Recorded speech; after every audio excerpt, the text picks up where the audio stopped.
Kicking up dust on a rick house floor. Charred oak whispers we can't ignore. Stories in the mash, fire in the grain. Raise up your glass, feel that bourbon flame. We're the bourbon legends, let the spirit flow. From the backwoods stills to tonight's big show. Every drop a story, every sip that's drowned. We're bourbon legends, let's throw it down. Let's throw it down. From Kentucky hills to the neon lights, we're talking small batch days and whiskey nights. Tasting the past in every pour. Gonna carve our names on the distiller's door. We're the bourbon legends, let the spirit flow. From the backwoods stills to tonight's big show. Every drop a story, every sip that's drowned. We're bourbon legends, let's throw it down. Let's throw it down.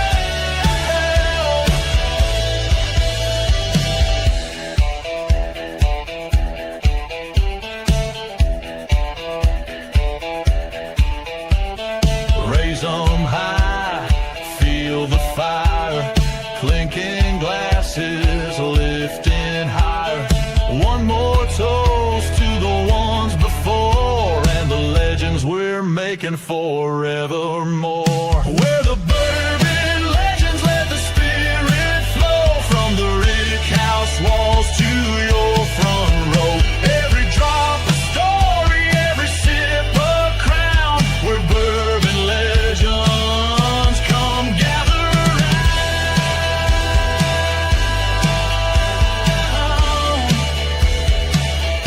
Come gather round.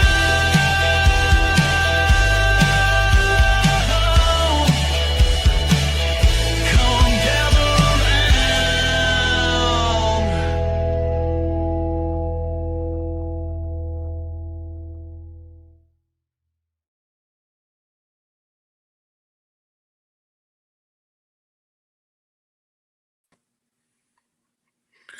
Well, hello and welcome, everybody. We've got Thirsty Thursday. I see a bunch of people popping in, which is fun. I'm trying to wake up Will. He's scratching his head. I've been thinking, Roger. I've been thinking, Yeah. wouldn't it be nice to have some kind of bourbon or whiskey that's not just made of corn? I agree mean, with is you because there? that 51% corn thing gets old. I mean, it's just not. Yeah, it's the same thing over and over and over again. Corn this, corn that, whatever. Is there? Is there anything different? We do live near the Delta, and what do they grow a lot in the Delta? Mosquitoes. That I know they farm a lot of crawfish because we have the Yeah, crawfish. bowl. I love crawfish. Yeah, Okay, crawfish are great. and Yeah, then Roy P loves crawfish. there's something else I'm missing here. There's a product that's out there that they have in the fields. It has water in it, and Sugar cane. no. It No. would be Oh. rice. Rice. It's rice. In that bottle in your Okay, hand right rice. there. This one right here. Yeah, that's made with Louisiana rice. Believe it or not. Louisiana rice. Awesome. So we got something different tonight. Yes, we do. And we're the bourbon legends, but we jump out there. We're whiskey, bourbon, everything. We want to make sure that you're made aware of everything. We enjoyed this. I've enjoyed it for a while, and we're fortunate enough tonight. In a minute here, we're going to have on let me get this. He's a farmer, and he's also the owner of the distillery, and he probably does about 10 other things as well, because we know how a farmer is. There's never one job. They have 10 jobs. So we're going to have Mike FRUGE on here in a little bit. But we want to remind you tonight we'll be giving away this bottle of Booker's batch 4 of 2024, which was a Jimmy's batch. And somebody signed this bottle. Do you remember who all signed it, Joe? I think I think the Beam distiller, Fred No, didn't he That sign would be that? Fred No. Yeah, And and then Jimmy, we went to Wild Turkey one day, and we got, you know, Mr. Jimmy yeah. and his But then we wife, also got Miss Jeanette. Yeah, who Joretta. else? Jaretta. Well, Yeah, that's that's right. Joretta So is actually a longer term all employee three. than him. Mm-hmm. Yep. Yep, So and this they're bottle all has three all on that three bottle. signatures on it. We'll be Mhm. giving it away at the end of the show tonight. Hopefully by that time we're gonna have visits tonight from Santa. We're gonna have visits, and then suddenly I don't know how Craig's gonna get in here too, but he's gonna jump on later Yeah, too. I mean it's going to be Uh, a busy, wild, crazy mess. yes, it will be, and it'll be fun. Uh, Yeah. the next thing we want to remind you, remember the Venmo is for the Bourbon Legends. You can Venmo it if you have any of those, and we'll be updating that list as we go along. We also wanted to remind you that, hey, we got 500 subscribers coming up here soon. So if you're out there and you're jumped on for the first time and you want to post any messages or enter into our raffle here, we're going to have in a little bit, please don't hesitate. Go out and subscribe. And then within like 30 seconds, you'll be able to make comments on the YouTube show. So we appreciate everyone that's going to subscribe. And if they have any questions, you can pop it in the chat. And my lovely co-host, Chill Will Rocco, we'll have our host back later, Craig, will answer those questions for you. Now I might not answer the questions, but our guest might answer the questions. Yes. The guest is going to It answer the depends questions. on well, it depends on what the question is.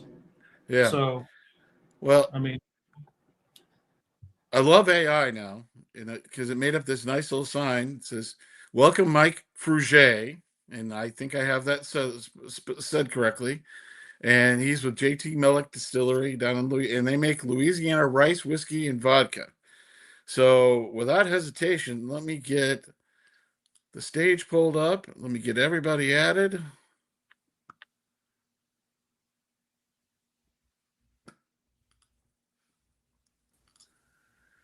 all right. And there he is. Here I am. It's just me. Welcome, Mike. How are you? I'm doing great. How are you guys? Oh, we're doing We're a wonderful little more up here. fired up than we were when we talked to you before the show. So Yeah, it gets that way when we play That's that right. intro song. It makes us want to dance and have all kinds of Yep. fun stuff. So That's right. Yep. so Makes us want to drink good whiskey too. So speaking of There good you go. whiskey, Yeah. you know what can you tell us about good whiskey? Well, I don't know. You got to tell me what questions you want, where you want me to start. But well, I think the main thing is that it's very interesting because I've listened to your story and I'm a geek about this type of stuff. You and your brother have he does the farming side with the crawfish and you do the distillery, but I think you both do help with both sides. yeah. Well, So I mean, I can start with the story. Story goes back. Depends on how far back you want to go. You know, my brother and I were working in college and working for other people for hourly wage, and crawfish farming was just becoming a thing. And we thought we could do better farming crawfish. You know, we were like we weren't the first people, but we were definitely pioneers in the business. And crawfish farming led to delivering crawfish to restaurants. And I can't see you guys anymore. Are y'all still there? No, we're focused on you because you're telling we us. just all focus on you. I'm sorry. This is our okay. technical trick, so I that thought everybody I can was see talking you, to the and wall. so they don't focus on us doing crazy I stuff. don't know how back much here. people want to hear about crawfish, but the point of crawfish is that it led to becoming a seafood company in Texas, primarily based in Dallas, which led to dealing with a lot of restaurants and a lot of creative people. And I guess that kind of put me around trying to become more creative. And somewhere along the line, about 2015, somebody said, why haven't you ever done anything with the rice? And I'm like, what do you mean? I grow rice. I grow 9 million pounds of rice every year, give or take. That's a lot of rice. it's a lot of rice. And I don't know, somebody put that question in my head and I started thinking about it. And a couple of years later, the price of rice collapsed and I was frustrated. If you're a farmer, that goes, that happens. It goes in cycles. We're in a low cycle right now as we speak. So I don't know, happened to be in the right mood. And somebody asked, I wonder if we could make vodka out of this stuff because it felt like it was worthless. And why were we planting it other than for the crawfish crop? And I typed in the Google machine and somehow I ended up at the American Distillers Institute website, and they had a conference coming up and they were basically promoting craft distilleries. And I went over there as green as you could be. And, how do you do this? How do you do that? Didn't do anything. And my main question was, what can you make out of rice? Can you make vodka out of rice? And the answer is yes, you can, but no one knew the answer at the whole show. They said, well, I'm assuming you can because it's a grain. Of course you can. It's got, but I don't have a clue how to do it. That was kind of the typical answer. And, this is 2017, the bourbon boom, if you want to call it that, was in full swing. Everybody's trying to make whiskey. Kept on asking a lot of questions. And it occurred to me that really nobody's made anything out of rice. Like there's no rice anywhere on an American shelf, at a retailer. And so I started reading a lot, as I normally do when I'm trying to figure stuff out. And I realized that rice it's the most distilled grain on the planet. Just most of that happens with Asian type products, soju, sake,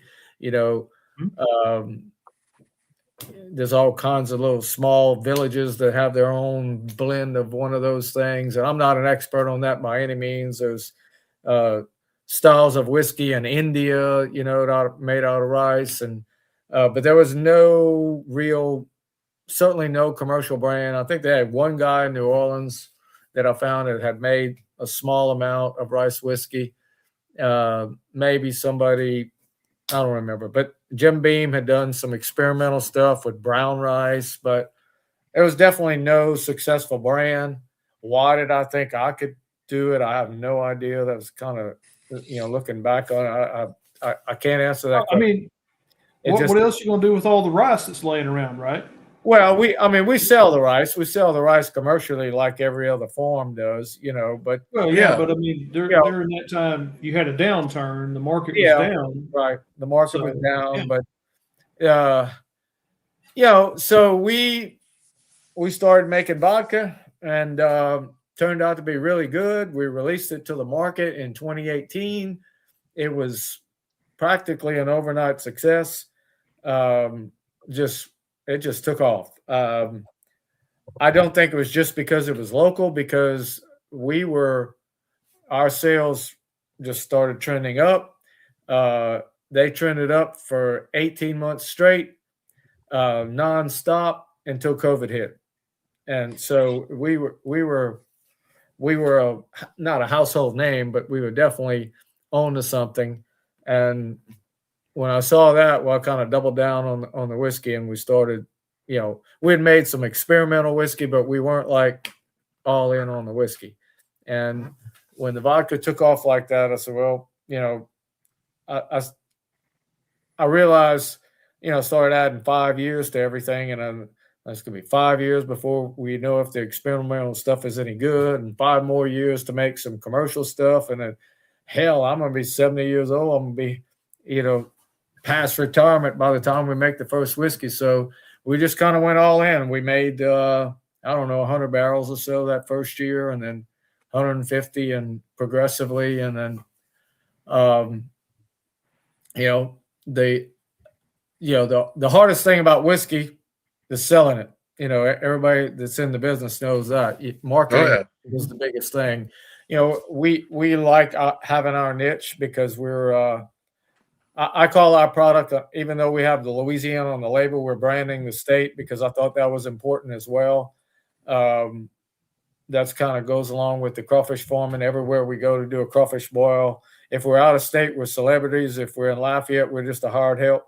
I don't know if I say that over and over, but it's kind of true. Locally, you're not, Jesus got run out of Nazareth, if you know the story, but everywhere else, he was a legend. So that's kind of how that goes. So we, I think I kind of lost my train of thought, but we kind of went all in on the whiskey and started making it. And, now we're focusing on marketing. Now that's what we're doing right here. Spreading the word. Yeah. That's right. Well, that's the whole idea tonight, is to get more people to know what it's about. I can tell you this, in our group, there's a lot of people that enjoy crawfish. We do crawfish boils when we do our bottle shares.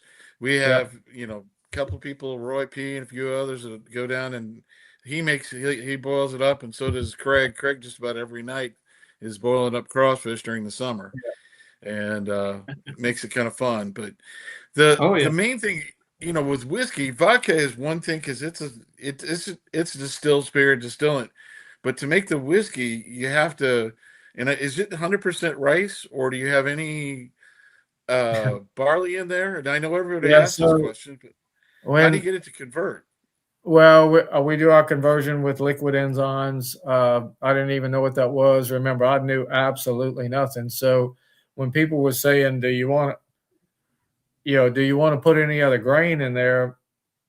I naively said, no. I said, I had to hire people to teach me how to make beer. Right. And, I don't want any other thing. I just want rice. Like we want to make 100% rice. That's I was like a little kid. That's all I knew, and had I understood beer making a little better, we might have used a grain for the conversion. But, we started with what we started with kind of commercial enzymes. I guess that's, to a purist, that's not as pure as it could be, but you can't really use rice to do that. I don't know how to malt rice, and I'm not going to try to figure it out. So I don't know if people understand what we're even talking about, but when you cook the rice, or you cook the grain, you end up with a starch, and then you need an enzyme, and all seeds have natural enzymes built into the plant. That's the engine that allows it to come up out of the ground. All the seeds, they push down a root, and then they got to penetrate that soil, and that's sort of built into every little seed. It's all compact, and Mother Nature provides a little engine so it can get started. And then that kind of run. Anyway, those enzymes is what it feeds off of the grain. And that's what drives that stalk up, if that makes sense. So that's what they do when they malt. Barley is probably the most popular thing to do. I don't know if that's because it's easier to do, because I never malted it in myself, but it's the most common used if you're going to use it for your conversion. Yeah. So. And we have a lot of people in here that go geek out on this, and some people in the group might notice that they could probably, if that's the case, I want to confess I'm an expert on making 2 kinds of rice distillate, and that's it. We only do that. That's what we focused on. I kind of have a farmer's approach to this. I said earlier, I don't know if I said it on the show or we're just talking to you guys, but we grow 9 million pounds of rice a year. My focus is to convert 9 million pounds of rice into something more valuable. It turned out to be whiskey, and we only do about 10% of that right now. So we got a long way to go. So, and when that's your focus compared to, like, say, like a pot still craft distiller in an urban setting, well, they're trying to come up with a new recipe a month, maybe, and they're selling straight out the front door.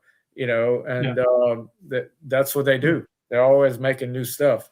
In our case, we're trying to convert. We got 1 grain. We're on the farm. and we're trying to build a brand around that. If that makes sense. No. I think probably part of your thing would be manipulating the distillant once it goes into a barrel, and knowing what barrels to use, what's the best barrels that does it, and then you can experiment a little bit with a barrel or experiment a little bit with those type things, but it pretty much comes out. And I tell you what, if no one's tried it, and we're gonna do a giveaway here in a little while. We're gonna probably give away 2 sets of samples for everybody, and I want to remind them of that so we can get them to start putting in the hashtag. I think you'll like this hashtag rice whiskey, and we'll get people to start putting that in there. And I'm going to give out a couple of these samples, and hopefully it'll go to some people that have never tried it before, and we can get it out there and in there in front of them. But I know that. What are some of the other challenges you run into with using just rice and those type of things? I mean, is there? Well, I mean, rice. There's a number of things that are different. I only know this because when we were first, everything we did was an experiment. Everything else was like trial and error because there was no research. There's no recipe to follow. So, we spent a lot of time trying to get our ferments to fully convert. That's just to be as efficient as possible. And we never quite got there. We have leftover, a little bit of leftover sugar in every batch that tends to make the batches go sour faster. We end up with a sour mash with, sort of bacteria in the mash if people are technical about it. And, I didn't know that was a bad thing, and it was what we were doing, and it's how we made whiskey. And then one day, we sent our ferments to get them tested just to kind of get some numbers on what we were doing. And the guy that did the testing says, "Oh my God, all your ferments are sour. You got bacterial infection in your distillery. You got to clean everything up." And I didn't know what any of that meant. We're just making whiskey and doing our best to try to figure it out. And so I happen to be friends with a local brewer, and they're way more technical than we are because, they're making consumer beverage beer that people, their ferments can't go bad. If they do, they lose the whole thing. So he comes over there, and, we just go through the ringer of all this stuff. And we got better, but we never got 100%. And I just came to the conclusion that it's somehow built into the grain. I could be wrong about that, but we couldn't find it, and we couldn't stop it. And one day I was on the phone with this consultant, and called 50 people by that time. And he says, there's a lot of good sour mash whiskey, right? I said, no, because I didn't know, Oh, yeah. And he says, you do know if you cause this to stop, you're going to change your distillate, right? And I said, no, you got to realize where we were. I'm just a farmer making whiskey, we're literally figuring it out. So that was sort of a big exercise to end up all the way back at the starting point. But for, I don't know, 3 or 4 months, we were chasing ourselves in the dark. We were, sanitizing and steaming and, just trying to clean all the hoses. I mean, I think we were very clean, but somehow that's just part of the dealing with rice. And the rice ferments take a long time, and no one has really been able to answer that, tell me why, but they also yield a lot. So, our typical whiskey ferment probably goes 9 days compared to a 3-day ferment on bourbon. Yeah. But our yield and our beer content is really high. When we first started like when we were renting a still when we first started, and then we bought our own and brought it in, and the guy comes to train us, and he's used to a 7 or 8% beer, and I'm telling him what our conversion is supposed to be, and he says, "Oh, you don't know what you're talking about. There's no way you're running those kind of numbers." And we were getting into an argument because the still wasn't yielding what we had been yielding, and I'm like, "Dude, I've been running this for 6 months. I know what it yields, the same machine," but he hadn't run it, and it does yield that much. There's just rice is like, I guess, it's pure starch. You just got a little hull, a little bit of brown rice.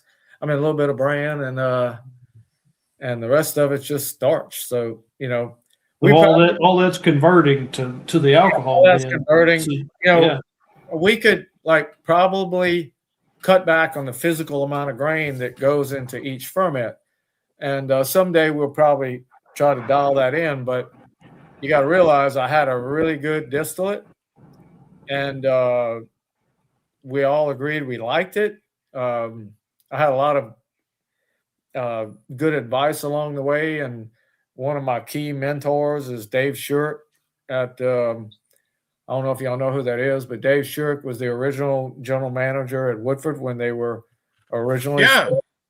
He's going to be our guest in February.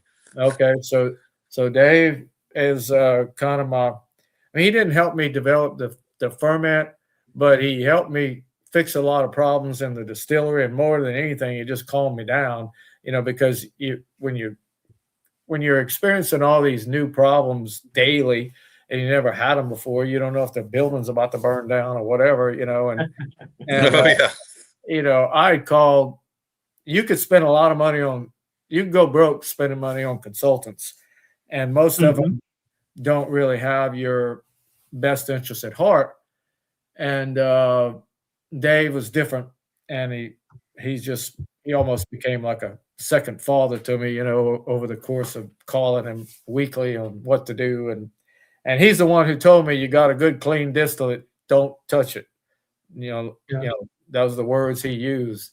It doesn't matter what the ferment is. It's what, do you have is your ferment, is your distillate, does it have any problems? Does it have any imperfections?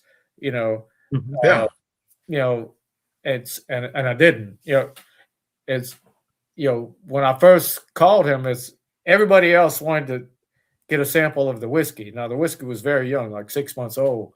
They wanted finished whiskey, and he said, "Just send me the distillate. I don't need it out the barrel. I want the raw distillate coming off anyway." The White Dog, yeah. He knows his stuff.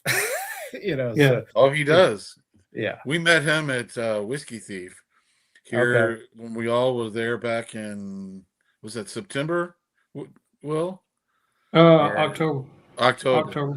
And he walked up, started talking with us, and he was about, and we immediately, I kind of heard the name, and I kind of put the name of the face. I'm like, "Oh, you originally did the Woodford." And he's like, yeah. And the young lady that's the master distiller at Whiskey Thief, that's her mentor, is David Stewart. Okay. So we got to meet him and talk with him, and so we're going to definitely get with him and have him on, and we can't wait to accept his invite. He invited us to come to his home and try a few of his the bottles he has around his house. Which, oh really? Yeah. Wow. So I bet he's got some good stuff. Yeah. Yeah. I was just saying, I bet he's got some good stuff up there. Yeah. Yeah. Oh yeah, he has over 2,000 bottles. Wow. And there, and he's been around. He's helped everyone. So yeah, that's pretty good. I'm glad that there's a tie now, so we can definitely ask him about that in February. Yeah. So I got a question, Roger. I've got a question if you don't mind. Yeah. So on getting the grain ready for the mash, do you have to do any different processing than you would with corn? I mean, I know you say you don't have a lot of experience, with whiskey distilling in general. Most people Yeah, it's significantly different. Typically, corn is ground into a flour, or at least a something more than, put a whole grain in there. We mill our rice. We cook white rice, so we're taking the hull off and we're taking the bran off, and then we put all the white part back in. Um, we don't have to have whole grain. We use brokens, anything, whatever we get back. So Yeah. I don't personally mill it. We get the commercial mill to mill it for us and just send it in a circle. But then I don't have to grind. I don't have to grind it because rice just sort of breaks up. It turns to a mush, and when you're cooking it, and the stirring paddle just sort of pulverizes it. So in that regard, it's easier. I'm not. We work with rice a little. Rice. We work with corn a little bit. Early on, we did some experimental bourbon where it was 60-40 corn rice, and the corn was harder to work with, harder to run it through the still actually. And it was the right consistency. It's not like we didn't have the right type of corn. I mean, we knew what we were doing. Yeah, but it's just harder to get it to run. People that deal with it every day, I'm sure it's no problem. Obviously it's not a problem. They make a lot of it.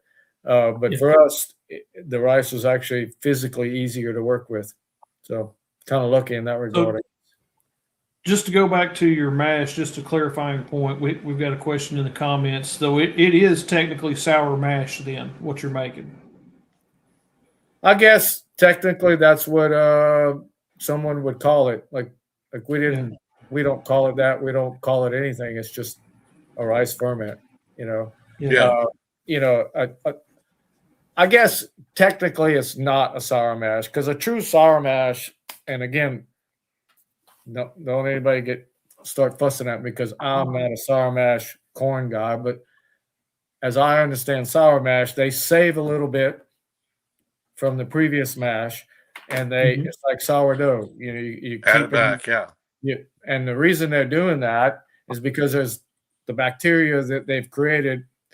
I don't know how technical y'all want to get, but before there was yeast, people made sourdough, right? Yeah, exactly. There's no yeast, so they got their bread to rise with bacteria. That's what sourdough bread is. So a sour mash is the same thing. They're letting it go sour, but they're encouraging it to go sour faster by adding back some of the previous mash into the fresh sweet ferment. So and that's just a natural process doing it with the rice, though. It just naturally does that through that whole explanation that you gave us. It's all you can narrow it down to is the grain, right?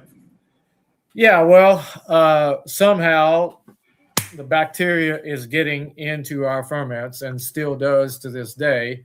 And like I said earlier, rather than trying to, I think we could have eventually eliminated it. But, we don't, as opposed to like a corn sour mash, we don't intentionally put it back, or whatever they call it. We don't put that into our ferments. We're putting yeast in our ferments, and I think they do too. But they're also adding that backset in there. I think that's what it's called. I may be wrong about that, but regardless, so they're intentionally trying to make it go sour. Right, they do. That's exactly what they do. Yeah, we didn't set out to do that, but they all go sour because it probably has something to do with our long ferment times as well. That may be the whole problem. It may be coming in from the atmosphere. We remember, I'm just a farmer who didn't know what he was doing. It's trial and error, but the distillate was good. And so we kept on doing it. And so we kind of got our own little unique way of doing it. And that's what we know how to do. If you told me you needed me to make you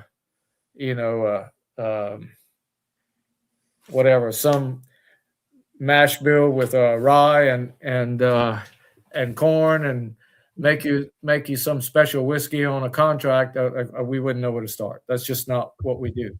We're on the farm and we make rice whiskey. And that, Yep. yeah. Now, you guys don't do tours of your facility or anything, but I think there's a virtual tour Yeah, on the there's website. several virtual tours on, YouTube, Facebook, wherever there are. I don't post all those. We have somebody that does that, but we do some private tours. We do quite a few. We're out in the middle of nowhere. There's no water available, and we were going to have to. We would have had to put in a God knows what $500,000 $1 million water system to be able to have sprinklers in that building, to be able to have people inside the building on a regular basis. And it just wasn't feasible, Yeah. Not cost effective. Yeah. Yeah. No, I love the spot. I mean, That's just so you could get a permit from the fire marshal to be legal. Yeah, exactly. If you don't understand what I mean. No, So I understand. we elected to be, straight commercial. Now that we've been operating for a number of years and we physically moved our barrel storage off site, I mean, not adjacent to the physical distillery, we might circle back and reapply, sooner or It later. is based off where the barrels are. I'm pretty sure. Yeah. With the fire marshal. So how much distillant do you have in barrel right now? Just approximate. Round numbers about 3,000 barrels on site right now. We're kind of holding steady at that. We're not trying to grow that at the moment. We're doing about 600 barrels a year, give or take. A year for us, by the way, starts July the 1st, and goes until June the 30th. So we want all of our whiskey to have one summer and one winter, and we call that a year. And so that's kind of what we've seen happen over time, that the best our whiskey sort of expresses itself is in the spring of the year. That's when all the barrels are at their peak. And that's when we sort all the barrels and decide, what we're going to do with what and what's going to be the single barrels and all that good stuff. So is that because you're coming out of the winter and the cold weather has squeezed everything back out of the barrel, you think? Yeah. When this is, again, I'm not a chemist. I don't know why. I just tell you what we observe, because we taste a lot of barrels. And when we were first getting started with this, we were tasting barrels every 3 months, like we were eager to see what was going on. And you go through the summer, the barrels receive a lot of heat. We got plenty of heat down here, and that allows the alcohol to penetrate that wood as deep as it's going to go. Yeah. And then hopefully you get, we need a little bit of cold weather. We don't want like a super warm winter. We need a week or so to get, pretty cold by our standards. Like last year, we had a week that it snowed and got down to 6 degrees, but that's an odd thing. But if we can have a week where we're in the 30s consistently, overnight temperatures, then the barrels are going to kind of do their thing, and the liquid will be chilled, and then somewhere around late February, we'll start getting those foggy, really high levels of moisture, high levels of humidity. We'll have those mornings where it's really foggy, and they're kind of warm, muggy mornings, and that's when the barrels will start to what I call flip. The temperature inside the barrel starts to warm up, and the barrels all sweat. And it's like an event that happens. Oh yeah, you can physically go watch it happen in the distillery. It lasts a week or so, and right after that event, that's when we start pulling samples. And we just know in the past 8 years that after that event, from about that time till mid-June, the whiskey is stable, and it's at its peak. And then after that, the heat starts hitting it again, and it starts penetrating the wood, and then we're off to the next year. So Yeah. Hey, Mike, we've got somebody in the backstage who knows a little bit about that cold weather and snow and things like that. Everybody, we got Santa Claus. Hey, Santa Claus. Hello, everyone. Merry Christmas. I mean, we're 1 week away. 1 week from right now, all that will be left for Christmas is credit card bills. Right? No doubt, Santa. That's no doubt. true. That is true. Yeah. Well, Mike, it's good to see you. I hope you've been good this year. I'm trying to stay on the right list. You seen our logo on Facebook? It's naughty or rice. I'm on the rice list. Yeah, be on the rice list. Yeah, I'm on the rice list. Now, I know where you're at. You're just kind of to the west and north of Lafayette. Is that correct? Yeah, we're 18 miles I west just of want to Lafayette. make sure I'm in the right. Okay, Dropping off good, the packages because, in the right spot. Well, when I leave New Orleans, I kind of go west. I follow those bonfires along the levees there, and then I get over Baton Rouge and then over to Lafayette. Yeah, leave me a bag of crawfish if you have them, and we'll have a boil when we get back to the North Pole that night. There you go. How's There the you go. crawfish season going to be this year? Is the crawfish going to be all right this year or next year? Every year about this time, I make a prediction, and it always turns out to be wrong because January is not here yet. We don't know. Yeah. The weather in January and the first couple of weeks of February can change everything. But as of now, it's looking really good. Okay, hey, you've got plenty of water down there, right? We've got plenty of water. Yep. Okay, plenty of water, and you're going to have warm temperatures here in the coming week. I think the whole country of the United States is going to be well above average, at least through the first of the new year. Yep, that is correct. All right, well, good. Well, I tell you what, leave me a couple of bottles of a holiday spirit, and I will leave you some. I'll leave you some presents, okay? All right, appreciate it, Santa. All right. You need to get Hey, going, guys, Santa. Remember, cookies and milk for me. Cookies and milk or eggnog. I like eggnog as well. Yeah. Yeah. Eggnog's great. All right, Santa. Be safe out there. All right, folks. Bye. Merry See you, Christmas, Santa. everyone. Bye-bye. Well, that That's was a always so much surprise. fun. We got, Yeah. There you go. My See, first we got- podcast with Santa. Yeah, we've had the last 3 weeks. We've had Santa coming and visiting us while we had our guests on. So we felt it fell at the right time. That's perfect. But yeah, I tell you, he mentioned the crawfish, and I tell you, there's a lot of people in our group that they'll put notes out there that all they want is a good crawfish season because when it's bad, we want one just as bad as them. That's for sure. So, oh yeah, because it's very popular. That and boiled peanuts. you didn't ask me this, but it just occurred to me. I want to kind of cover this. The most common response, people are listening. Maybe they never had rice whiskey, and so they're probably wondering, what does it taste like? And the most common response we get from people is they are shocked.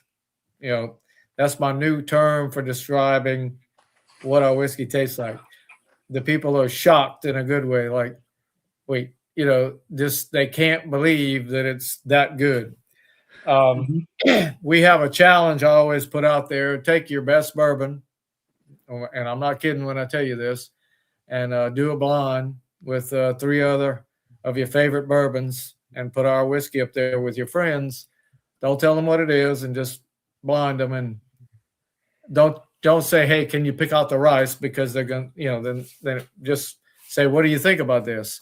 And it's going to it'll come out in the top 50% almost all the time, if not win most of the time. And I think that has a lot to do with the finish. Smooth is way overused term, but the rice is just a very approachable whiskey. If you're looking for, like, y'all had Booker's up there, not had a lot of Booker's, but I know it's like got a bite to it. Well, it's got a bite, yeah. Higher Oh, yeah. rye mash bill, yeah. Rice whiskey is not like that. It's way more approachable. You don't have to wrestle with it. You have to build up your palate to enjoy it. It is just a very approachable whiskey. Even I mean, we have a lot of female people, female women that whatever, I'm trying to say. Yeah, Oh, yeah. I know. Yeah. But they Female like customer. they don't like whiskey, but they like our whiskey, so I guess you could say it's not for everybody, but it really is kind of, it's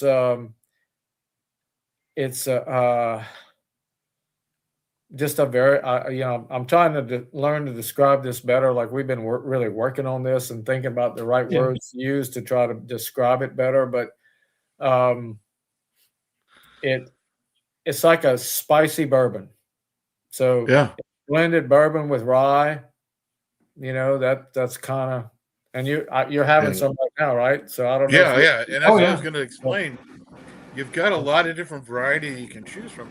Their base whiskey is a 96 proof rice whiskey.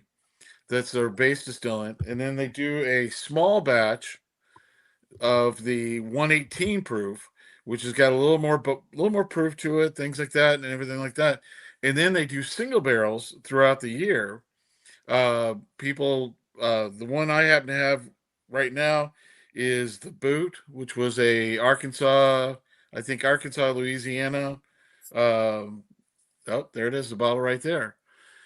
Pick that we got, and then I've got up on my rack. I've got one from Specs that I got last week from somebody that went down to Texas for me, and happened to pick up a bottle of that for me. So they're available in Louisiana, as you were mentioning earlier before the show started, Right. and we've got it in Arkansas. Also, you're working to expand the brand into Texas.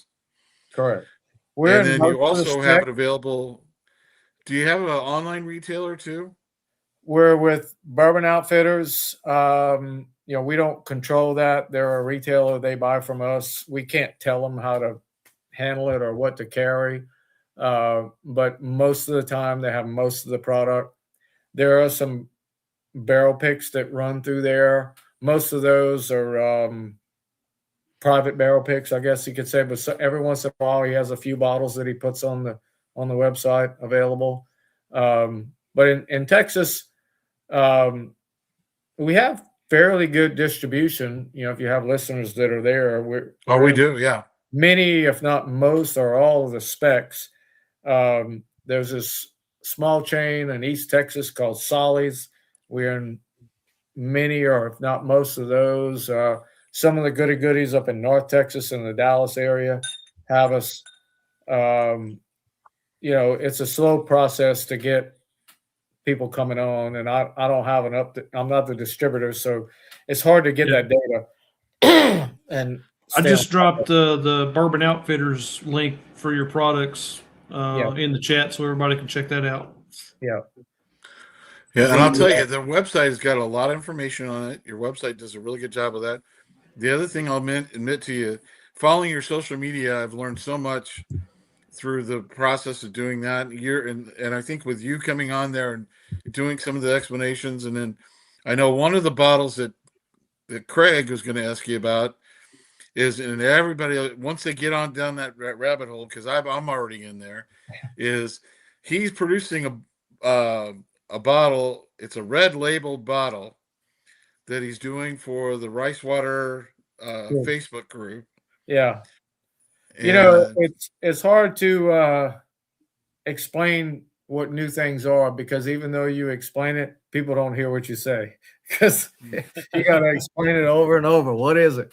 What is it? What is it? How come we don't have one? Everybody wants one. So the red label was originally designed by my daughter, and it is intended to be a private blending experience. Like, come to the distillery, blend your own whiskey for private groups. And we never really figured out how to execute that. And we had this label, and I just said, well, what it's going to be is going to be the special things that we release from the distillery. It happens to be red. I happen to decide to do it now because it is Christmas and it is red. But what we put in this first ever release is what I call the 10X barrel. It won't always be a barrel pick. It will be micro bin batches. It'll be it might be another single barrel. It might be a private batch that a big group comes in and does on their, that they buy. But it's meant to be a special event, if that makes sense. No, so the very first one, we had a single barrel called the 10X barrel. We talked about it all year long because we kept tasting it, and it was always 10 times better. It was just quite unique.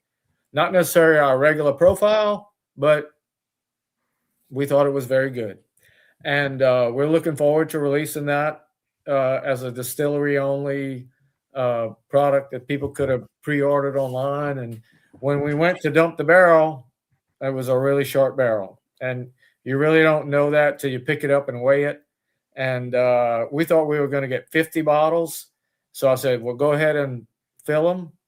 Go ahead and bottle it. And true story, I was at the deer camp. The distiller dumped the barrel. There was hardly anything in there. We only got 20 bottles, and he went ahead and labeled them. I'm like, I came back and I'm all grouchy, Oh yeah. What am I going to do with 20 bottles? That's just enough to make everybody mad. And so I said, well, you know what? We have the Rice Water crew. Those are our, sort of super fans, and we really need to grow that group to support the brand. I mean, like, this is all about the hardest thing to do with whiskey is marketing. If people don't know that I'm letting you know, it's really hard. Very, very hard. Oh, it's hard. But anybody that's running a craft distillery knows what I'm talking about. And so we need those brand ambassadors. We need the excitement. And so we took those 20 bottles, and we're doing a big giveaway on the Rice Water crew. You go in there, you sign up to be a member, and you invite 10 friends, and you're qualified to get picked, to be one of the 20 lucky winners. And I think we had about 200 sort of core members, and it's kind of got part of those 20 barrels are kind of going to be kind of weighted towards them, because that's the only fair way to do it, because they were there. No, that makes sense. We ran the deal. So we'll probably take 5 of the barrels and sort of pull it from that group, and then all the new people will get the other 15 or something like that. Somebody won't be happy, though. I promise you. There'll be That's the way it always is. Don't read the comment. Just keep working. You got a lot of other great bourbon. I forgot whiskey. I forgot one of them, which is that the 6-year age statement, 110 proof. Yeah, which is that's not available everywhere. So far. The 6-year currently is it's out there. It's in the marketplace. It's we had a little more than we had last year, so it'll probably last a little longer. Last year it sold out almost immediately, but we don't quite have enough of it to be a year-round, always available. Like at the distillery, we're sold out at the moment, but there is product in the stores and at the distributors. So I expect it to be available through the spring or so of next year. It's, somebody described it, says if your regular small batch is a Mustang with a V6, this is a GTO, something like that. Got a little more power behind it. It's got more power behind it. It's got 2 more years on the barrel. It's just more, Yeah. A lot of bourbons aren't released at all until they're 6 years old. But Rice accepts that barrel very quickly. We didn't have a problem getting the wood on the distillate. We had a problem. Well, not a problem, but what we were waiting on is for the tannins to sort of settle out and go away. Rice is, it's interesting. You put gravy on your rice and the rice soaks it in, right? And you would think, what does distillate have to do with the grain? But it reacts that way. The barrel is the gravy, and it accepts it very well. Rice accepts gravy. That's So kind of a weird way to put it. So how long does it take to kind of get those tannins to settle back out of it?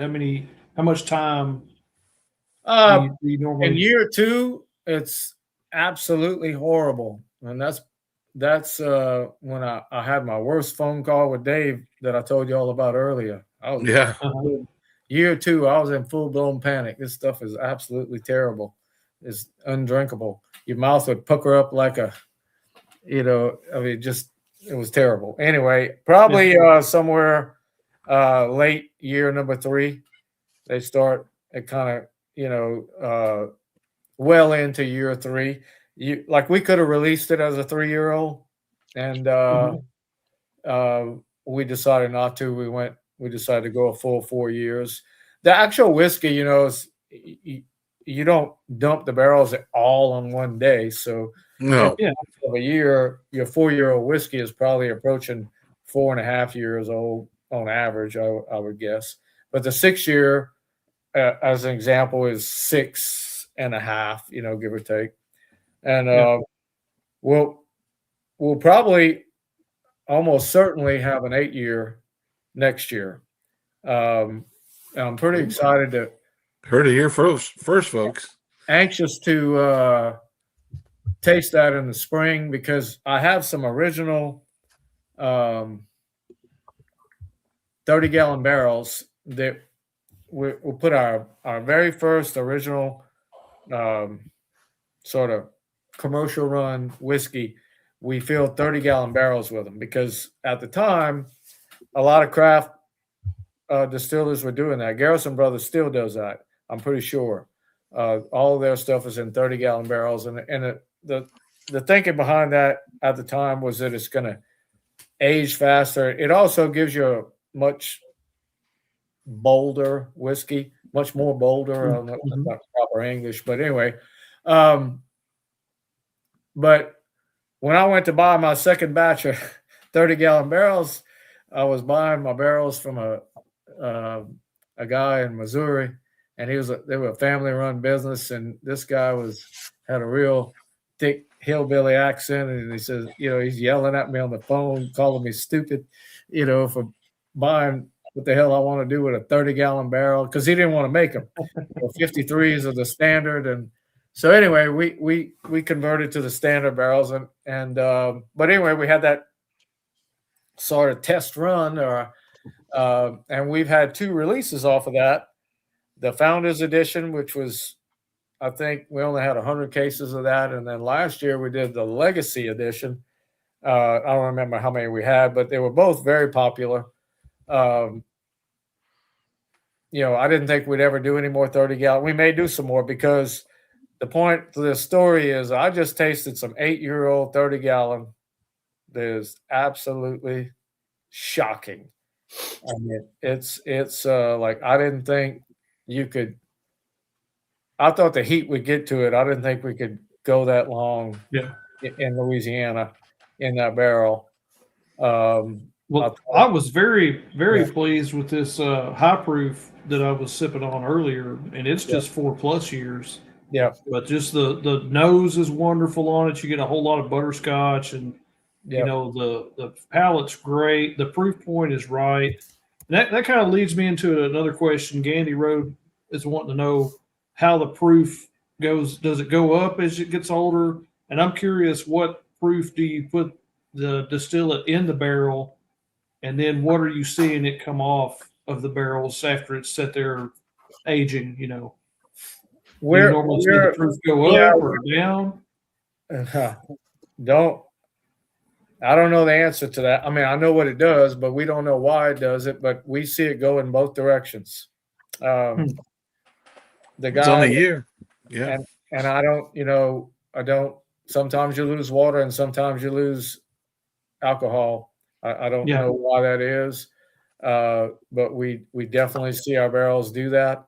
It's not, I thought it was my imagination at first, but we've seen it consistently. But typically, our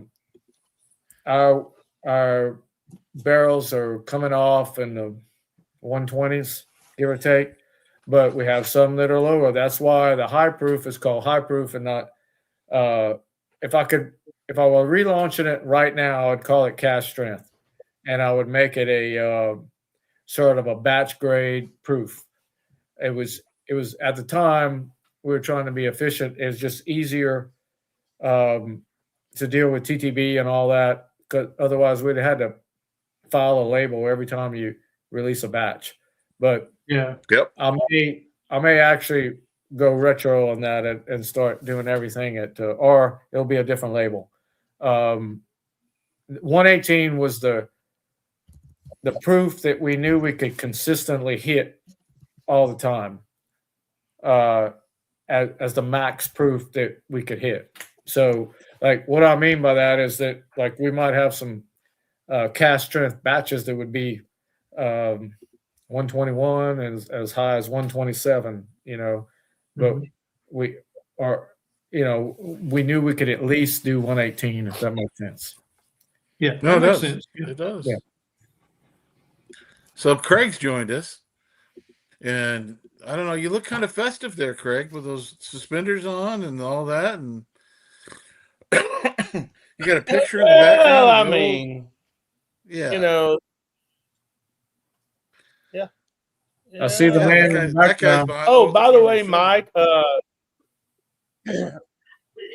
the way, Mike, Anthony Eckert wanted me to tell you to say hi from Arkansas. So I'm doing that in case Anthony's watching. Absolutely. And Anthony's with Central. I'm gonna actually. Yeah. I'm gonna be down there in the 10th of June. We're going to Beaumont for the big Bourbon Festival there, and I'm going to be in Lafayette. And probably, I'm sorry, what I say? You said June. My bad. January is when you're going to be down there. January. I'm a social. Well, they both start with J. I'm going to be over in the woods, so I may have to stop by and say hi. I think we're going to. You'll be able to see us in Beaumont. Well, you'll be able to see one of our people there. We're going to have a table at the Southeast Texas deal. Is that what one you're talking about? Yeah. Yep. I don't know if I'll personally be there, but that's what I'm going to be. Going to be there. Yep. All right. Well, cool. Well, that's the reason I bring some good merch. Last year they had a lot of good stuff there. We'll definitely do that. Well, I was going to say is if you don't currently have it available in your store, especially if you live in Arkansas, Louisiana, Texas, ask the store manager, hey, why don't you have this? Make sure that they try to at least get a couple of brands in there to show it. I know the vodka will sell. I mean, I'm not worried about the vodka because it will. Once somebody tries the rice vodka, and you put it in a what was I made the other day? I made a vodka sunrise. And I tell you what, it was perfect. And I've hadn't made one in a long time, and I made two now. So I made two, one Yeah, this afternoon and one yesterday afternoon. So you can do that when you're retired, you know. there you go. And Our vodka is quite unique. Sort of an accident in a sense. I mean, because we didn't know what we were doing. Vodka is technically NGS, neutral grain spirit, and it's supposed to be no smell, no taste. That's what definition of it is. And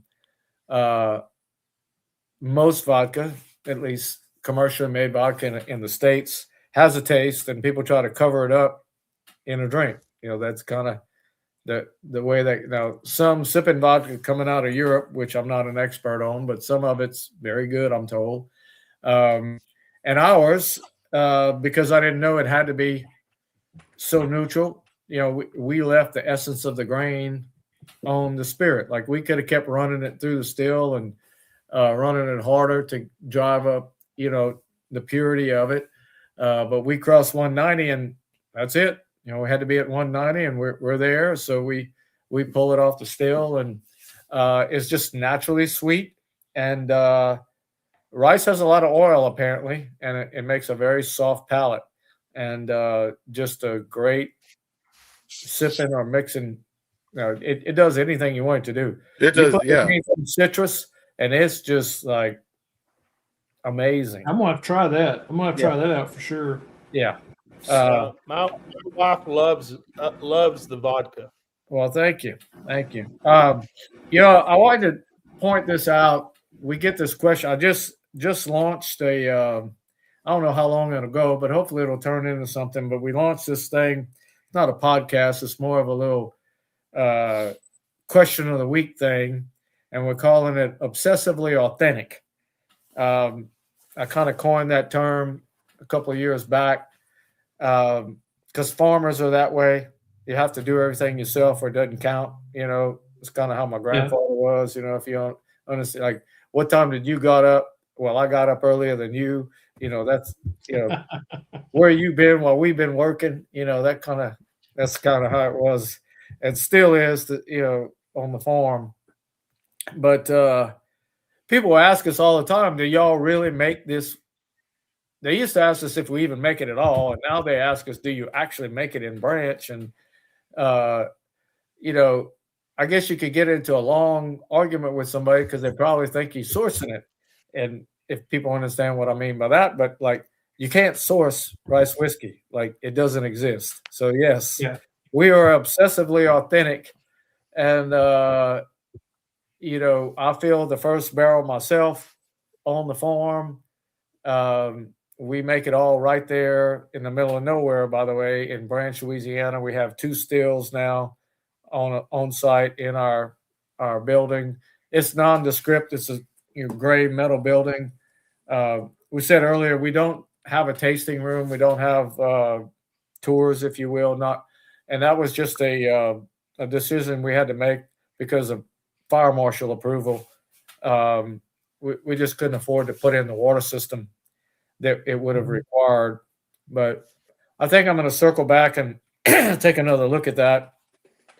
We might be able to, since we've moved our barrel storage across the highway, separate from the physical still, we might take another look at that. But anyway, That's a good idea. Bringing that topic back up. One of our viewers here, Roy P., he was wondering where you get your water.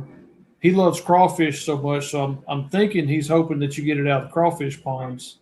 But for making your whiskey, he wants to know where your water comes from. We have a well on site, but more importantly, we have a filter where we're pulling the water in our area has a lot of iron in it, and we're not just. I don't mean just like a water softener. I'm talking about a heavy duty filter, and we're hitting a certain profile on that water. I guess you could say we're trying to match the sort of that a similar profile to the water that goes through the limestone in Kentucky. I mean, I guess you could say it's artificially done, but not really. We're filtering it the same way the water's being filtered over there. We're just running it through a tank to do it. So we monitor that pretty closely, because water is a key ingredient, in the final flavor profile of your whiskey. You got your grain, you got your water, your yeast. Those are the three key drivers, and of course the barrel when it comes to whiskey. Mm-hmm. Yeah, we've got a couple other YouTubers on. I wanted to ask a question talking about. Go ahead, Craig. What's the question? Yeah, I wanted to ask a question about being, the only rice whiskey. I know Rocktown here in Little Rock does a rice whiskey. I don't know if they actually use any corn in it or barley or what, but that was one of the questions I want to ask. If you're doing 100% rice whiskey, are you guys having to use enzymes like amylase to convert? right. Or you may have already asked that question, guys. We asked that question earlier. Yeah, we're using liquid enzymes, and okay. at the time, I'll go back and watch the. I'll expand on it a little bit, but when we first started, I didn't choose to go with liquid because it was better or worse. I chose to go with liquid because I didn't want any other grain in our ferment. And that was really just a naive position that I took because I didn't know any better what the guy was even talking about at the time. We were building our beer profile, and he says, "What are you going to use to convert?" And I didn't even know what he was asking me, at that time. So that's how we ended up going that route. And we might develop a new ferment down the road for a different, slightly different style of of ferment, but that's what we do now. So that's what's in the bottle, and it turned out pretty good. So I'm really just trying to be consistent. Yeah, Craig has a little interest in that because he might or might not make his own donuts, as we call it. He makes a batch of his own donuts using a coiled thing, but we don't talk about that on the show. But yeah, other thing I want to mention, everybody, we got 32 people on right now, and we only got 15 entries in the drawing. So it's #rice whiskey. I'm going to give away 2 sample batches, and it might include a bottle if I can grab one. But right now I'm going to do 2 sample things. You're going to get to sample some of the vodka, the 118 high proof, and one of the Specs barrel picks that's out there. And I'll throw in some of that. Will's going to provide a few samples of the boot barrel pick, which I'm telling you what, the color on this, if you look at just the color, it's just amazing. And that's the thing I've enjoyed about it whenever I've had it, is it just when I get in the glass, it does not come off like you'd think it would be. And that butterscotch thing is a predominant note that I pick up a lot. And I love that. I want that every day, when I taste something. So I've really enjoyed it. So the key is, hey, if you haven't signed up for it, #rice whiskey. If you can't comment in the live stream, know that you have to be a subscriber and wait about 30 seconds, and then it'll let you put in that hashtag, because we'd love to give away these samples and get some people. Now, we won't be sending these out until after Christmas, everybody. So we're going to wait for the little bit cheaper shipping rate. But the other thing I was going to ask you, Mike, and do you have a favorite cocktail or that you use with your whiskey or with your vodka? Is there something that you prefer? One of my favorite cocktails with our whiskey doesn't do our whiskey justice. It probably would work with anything, but our whiskey loves citrus, and there's a version of the paper airplane that we call the crop duster. And that's I don't know if you know what I mean, but you have to look up the Yeah. paper airplane and you'll see what I'm talking about. I can't. I got to look it up every time I make it. It's fairly complicated and it requires 3 other ingredients that I don't always have. But for everyday in and out whiskey sour, you can use about half of the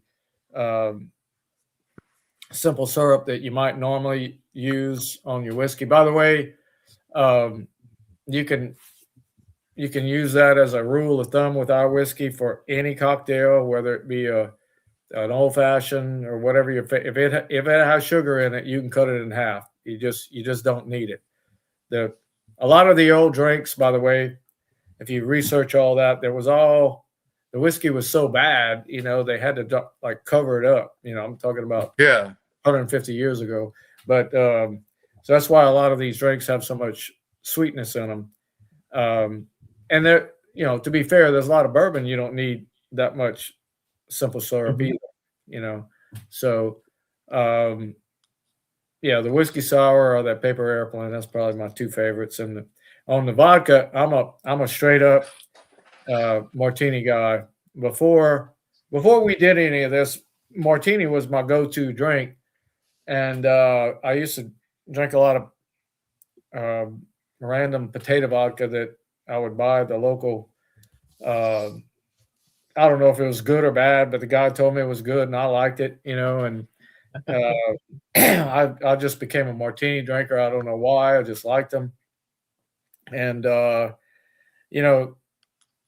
kind of tooting my own horn, but our vodka makes probably the best martini you ever had. I mean, it's just so easy to drink. In fact, the guy, that was helping me to develop the ferments and the original beer, whatever and all that, and we had about 6 different versions of what we were working on, and I was just so green, just so I didn't know the difference between good and bad, and he knew, and he was like, dude, this stuff's incredible. And I'm like, oh, well, I'm not sure, it's kind of whining, and he's like, he says, he just got so frustrated with me. And by the end of the day, he says, what do you drink? Like, how do you drink vodka? Like, what do you drink? How do you have it? I said, oh, martinis, of course, And, we went down to the bar, and he cracked open a fresh bottle of vermouth. By the way, you got to have fresh vermouth to make a really good martini. And, just a dry vodka martini, no dirt, no olive juice, 2 olives, shaken very, very hard. And that's my go-to, when on the vodka side. And if you're just at the deer camp, the whiskey goes great with anything you do over there, and the vodka goes great with grapefruit juice. Oh yeah. Yeah.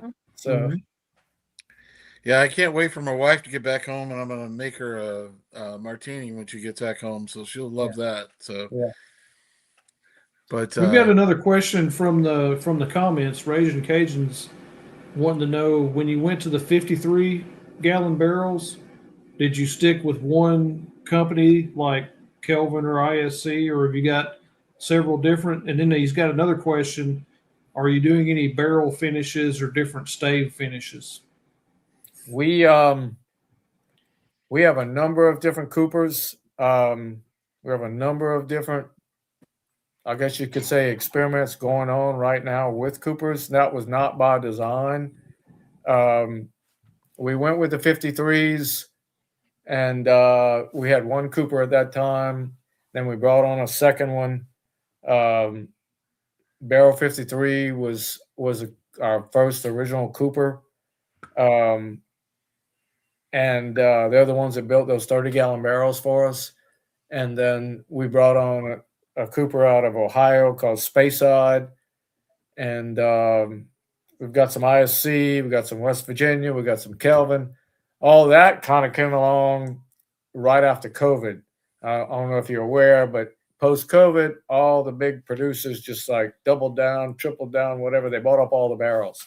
And for about a year, 2022, I don't remember right at the beginning, right at the end, or when it, you couldn't get a barrel. And Right.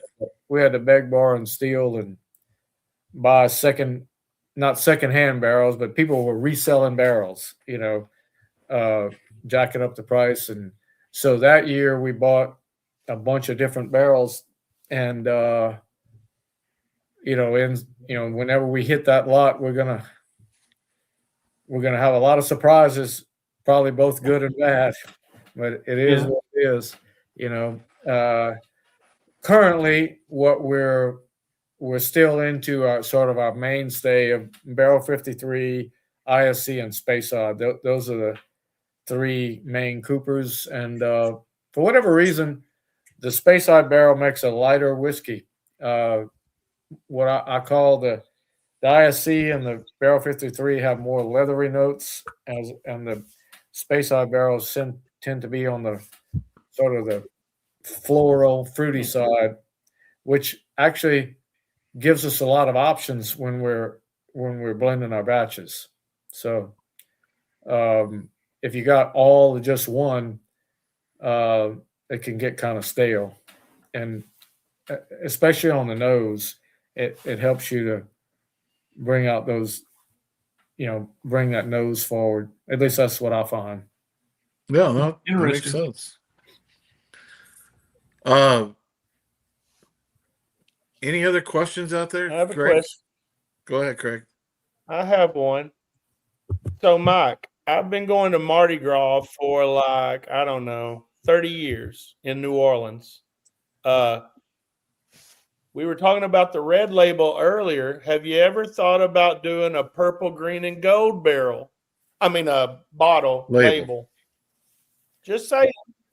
Yeah. The honest answer is no, because it probably would sell. But the next thing they'd want would be a black and gold Saints label and a LSU label. And, then we'd be kind of going down the rabbit hole of just, I want to be taken seriously. I don't want it to appear to be a gimmick. Already, we took a big chance putting the crawfish on the label. A lot of people think it's just a local. That's their impression, like it's a local gimmick. Guy came out with this, and it didn't really last long, or whatever they say about it. But we, it's part of our heritage. Without the crawfish, there wouldn't be any whiskey. We put our whole story right there in the label. There will be other labels. There will be other products. I don't know what they are. Next year, we're focused on the 8-year. So there's going to be a new label for that.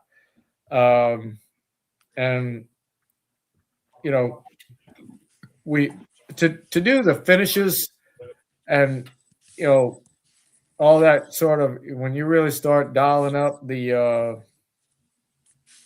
special finishes and geekiness side, other than just making the different age expressions, I feel like we need some more technical expertise on site, and we just got our hands full.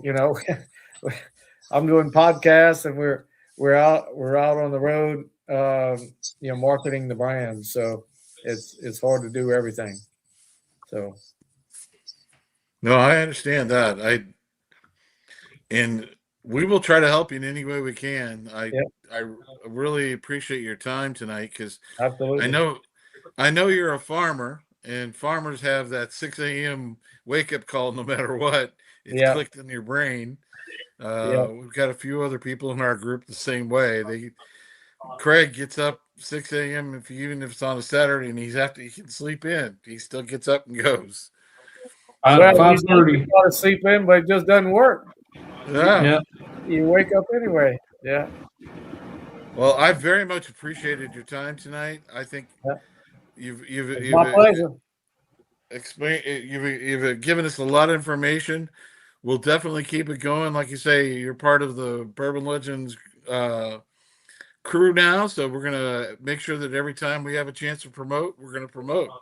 All right, guys. And I we'll think be I in said touch that with you. before the podcast, but we are looking for some people. Yeah. Private. We're looking for people to do tastings for us in Arkansas, and I think that's where most and Texas for that matter. Greg's raising his hand. Yeah, send me an email, and I'll connect you with the lady that runs that for us, and get y'all going. We'll do Yeah. it. We'll do it. Yeah. We'd love to do some reviews. We've got a dinky little channel where we do some reviews, not a whole lot, but yeah, we'd love to jump in on that.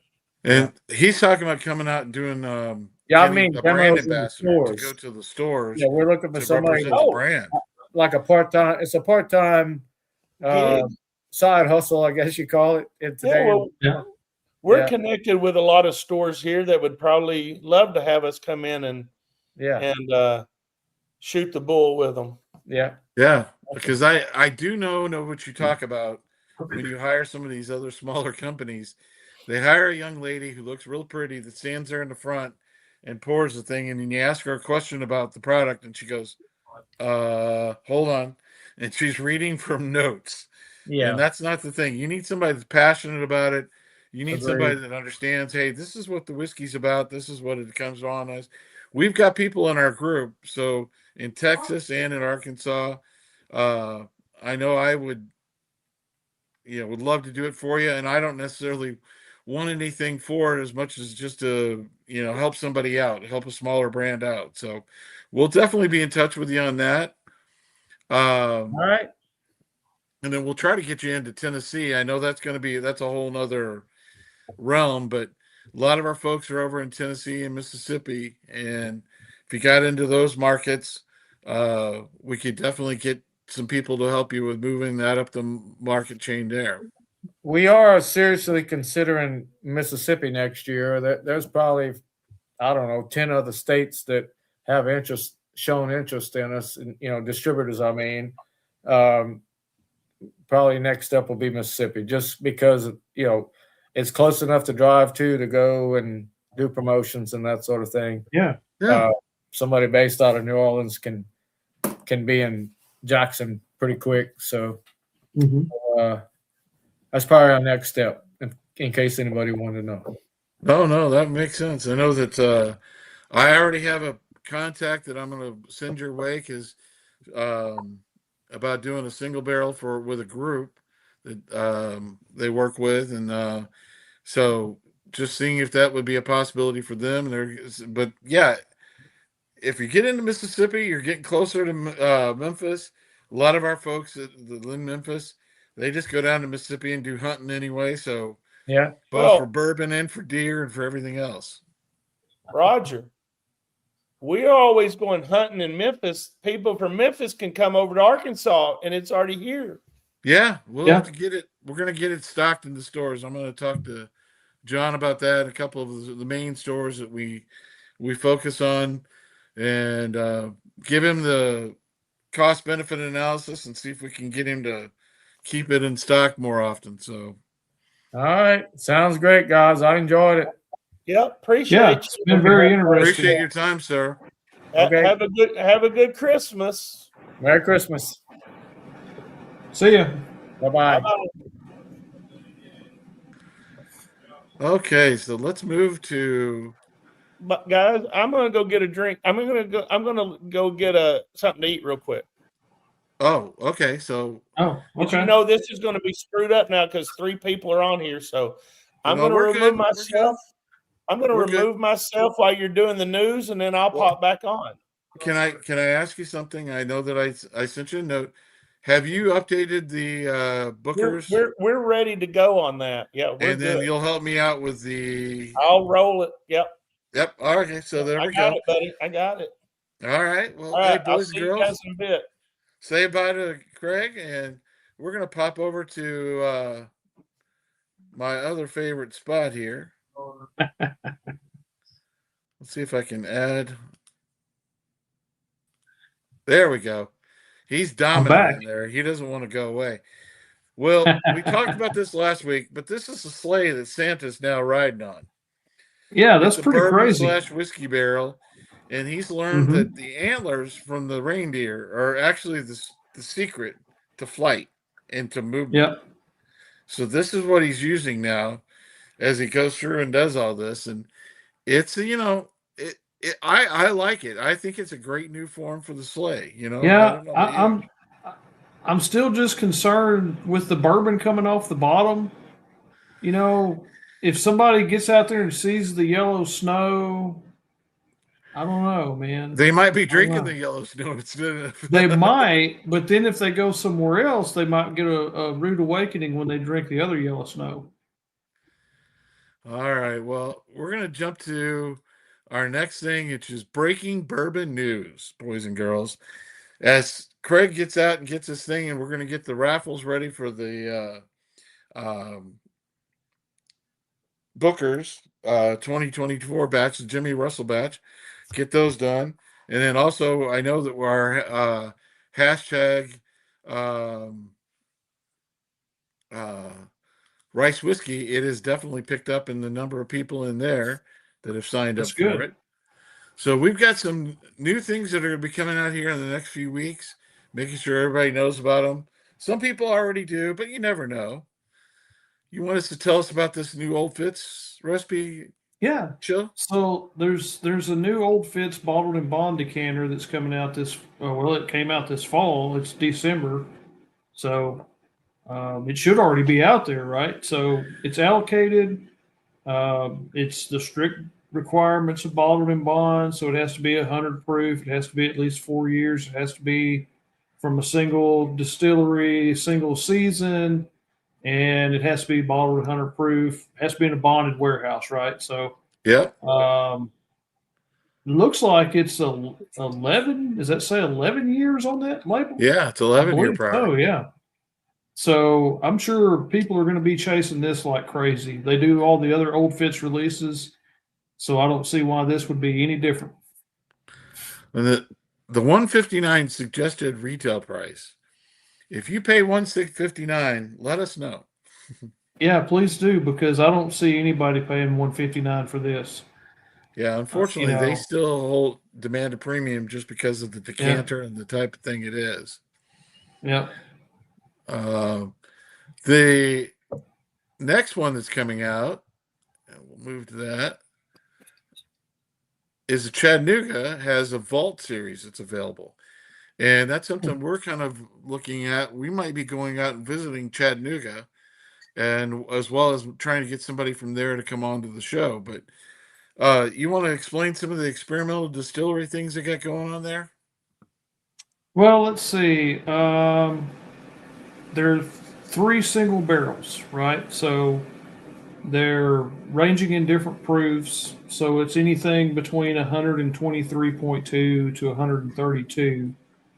And they yield less than 800 bottles total. So it's a pretty small batch, you might say. Um, you know, wide variety of notes. Orange marmalade, that sounds very interesting to me. Jasmine, apricot brandy, and then there's even some banana bread, creme brulee. I can't say that right now. Uh, and then there's white peach and wildflower honey. So those are from the different barrels they're finished in. So you have an apricot brandy barrel, you have an X8 tequila barrel, and a Sauternes barrel. I guess that's helping to add some different notes to those when they finish them in those barrels. What do you think, Roger? I think it's a good thing. I'm just having trouble with our giveaway tool tonight. Hopefully, when Craig gets back on, he'll be able to help me figure this thing out, because it's the StreamYard giveaway tool that we had with the hashtag. It doesn't seem to be collecting right, but hopefully he'll be able to get that corrected. Okay. Somebody told me at a liquor store this week that the regular Chattanooga reminded them of Blanton's. What do you think about that? I'm kind of leaning on that because it is a pot still product, has a little malted barley in it. Uh, that definitely would lend it to be more of that profile. Um, I we'll see how it goes. I think it's a interesting, um, interesting thing. It just came into the Arkansas market. I've had the high proof one of that, 111 proof. It seems to be doing pretty well. So we'll have to go from there. But what's the other new product we got out is from the Whiskey Thief. And this was released the Donner and Blitzen Kentucky Straight Bourbon Whiskey, aged in a barrel that rested cinnamon. According to the news release, it's an 8-year bourbon that was aged for 3 years in a cinnamon barrel. And it's bottled at 100 proof. It doesn't taste like Red Hots, but more like a bourbony Christmas toast, according to the release. It's a limited release, available for $75 in a 375 at the Distillery Gift Shop, which is in Franklin County near Frankfort, and at the Louisville location, which is downtown Louisville. So those folks that have the ability to get that through the holidays, sounds like an interesting bottle to try. And I'm sure they have samples available at the bar. Yeah, it does sound interesting, as long as it's not like any of the Ambaranas that I've had. Right. If it's like Ambarana, I'm out.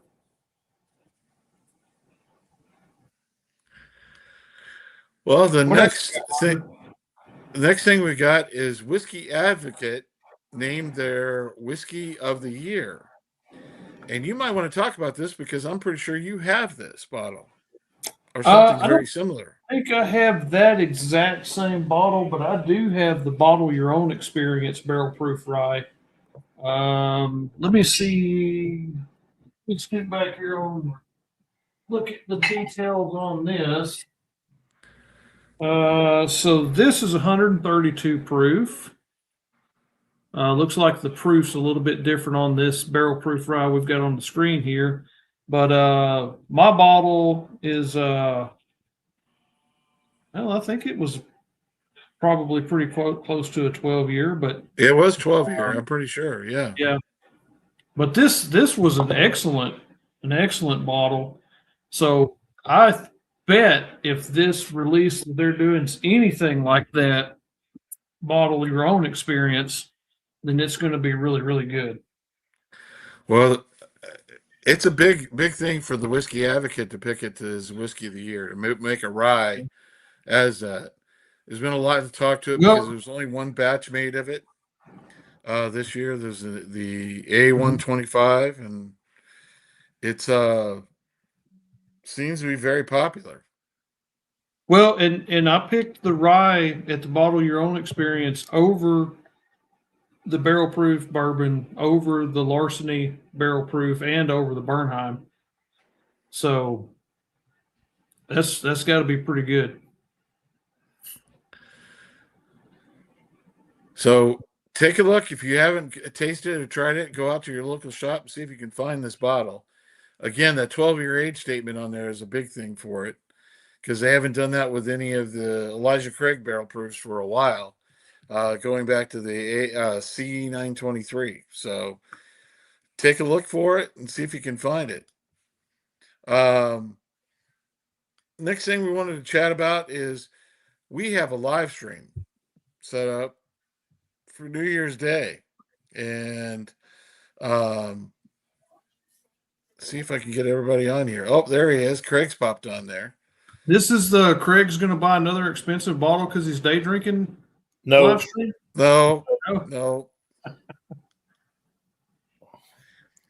So we're doing it starts at 1:00 on Roger, I'm Day. going to help you with this overlay, okay?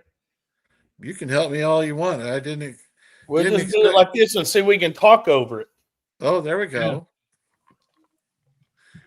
So we have a New Year's Day live marathon. It's about he put an end to it. I'm saying I put question mark. I don't know. Well, the idea being we're going to talk about. The thing is, it's going to be at least 5 hours. It could go longer. We just have to see. Yeah. I mean, you get so you go and you get fueled up for lunch on New Year's Day. You get your black eyed peas, you get your collard greens, and you get your hog jaw and your cornbread, and you get fueled up so you can spend the whole day, That's right. the whole afternoon on the live stream Drinking. drinking. And the other thing we're going to talk about throughout the live stream, we're going to bring up some of our previous guests that we've had on the show, making sure you guys remember some of our other guests that we've had on, especially tonight's JT Meleck, and then all the other ones we've had on over the last 6 months, just to make sure that we review and make sure we have everybody that knows who they are, remind them, because they're small producers and they need our help in And promoting their brands. honestly, guys, looking in, I know we probably should talk about this after Christmas, before New Year's, but since New Year's and Christmas fall both on Thursdays, and that's the night we do the show, I just want to bring it up now. New Year's resolutions. My resolution next year is to try to get more craft distillers on here.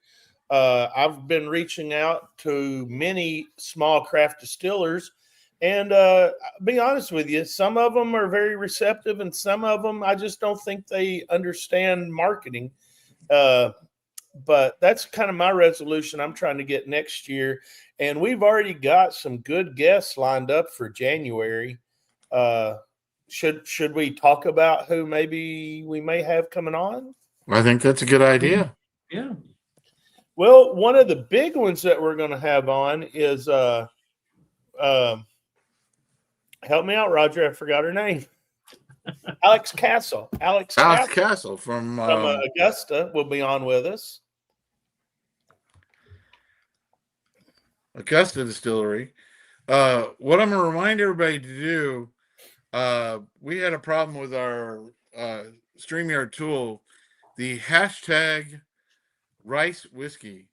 Make sure that to go back out there and hit it again, because it didn't collect comments. It didn't collect all the comments. I don't know what happened. Really? I think it froze up. Uh-oh. So if you did earlier in the comments, put in hashtag rice whiskey, please do it again. That way we can get it everybody into the raffle. Okay, so we're going to have to extend this out a little bit so everybody We can talk it through. Yeah. I'm going to open up the Jimmy's batch of Bookers. Oh, that's the batch we're giving away or raffling. That's the batch we're away giving tonight. away tonight. This is 2 of 24. I have had a dry December. I'm drinking water over here. Oh boy. Will, I told Roger earlier today, last night I said, I'm going to have some of this eggnog I made. And even though it was 100 proof when I put it in there, it just really got me. I'm just so not, I'm going to have to retrain my palate and get things back in order now. Yeah. Yeah. So Let's the see, Jimmy's batch is a 7-year, 9-month, and 19 days. It's 125.8 proof. Fred No and Booker No and all those folks put that together. So I'm going to try this tonight as part of our giveaway we're doing.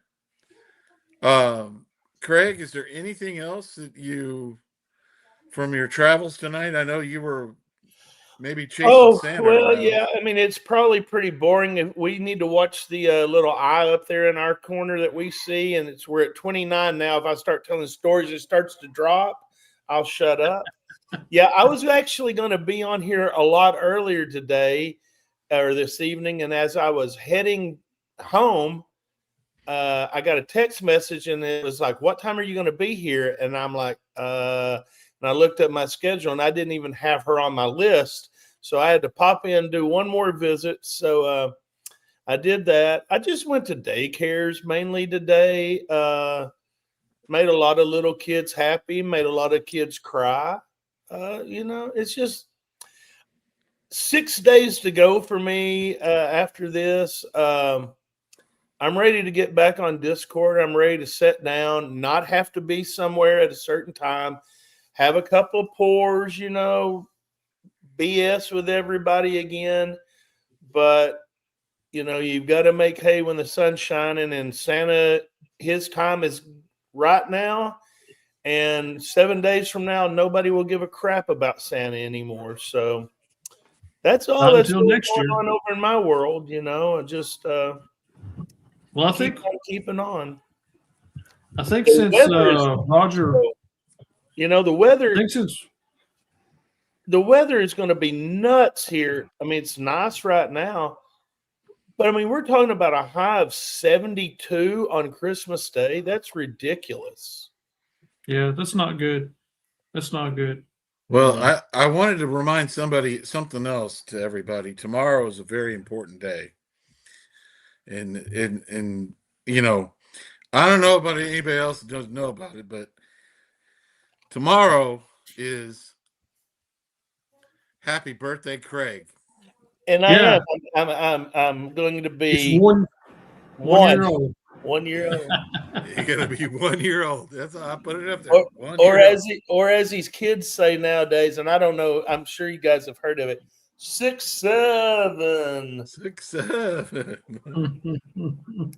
Yeah, I'm going to have a great day tomorrow. I get to put on the suit again at about 11:30 in the morning, and I have a few more daycares to visit, and then I have home visits till about 9:30 tomorrow night. So that's how I'm going to be celebrating my birthday. Hopefully, some of these visits, we are friends on Facebook, and maybe I'll get there and they'll have a cupcake or something for me. I don't know. I do want to show you something really cool, though. Anybody that's into like old things, you know, old whiskey, old whatever. So, you know, I style my Santa Claus portrayal from the 50s and 60s. And I was at a daycare the other day, and the daycare director actually gave me something, and it's something I'm really proud of. Look at this. This is an old Rudolph the Red-Nosed Reindeer book. And the cool thing about it is it says it was to Edward from Aunt Nettie, December of 1952. I don't know if you can see Oh it. wow. Oh wow. Right. It's right there. I don't think you can read it. Oh yeah, I can see it. But I love these illustrations of the brownies, and that's the thing, they call them brownies. Everybody calls them elves now, but that was a brownie back in the 50s. That was the elves. So I thought that was really cool that she gave me that. She was an antiquer, so she found that at an antique store. So I think I'm going to have that framed, or one of the pictures. Oh, I framed. definitely have that framed. There's some more brownies.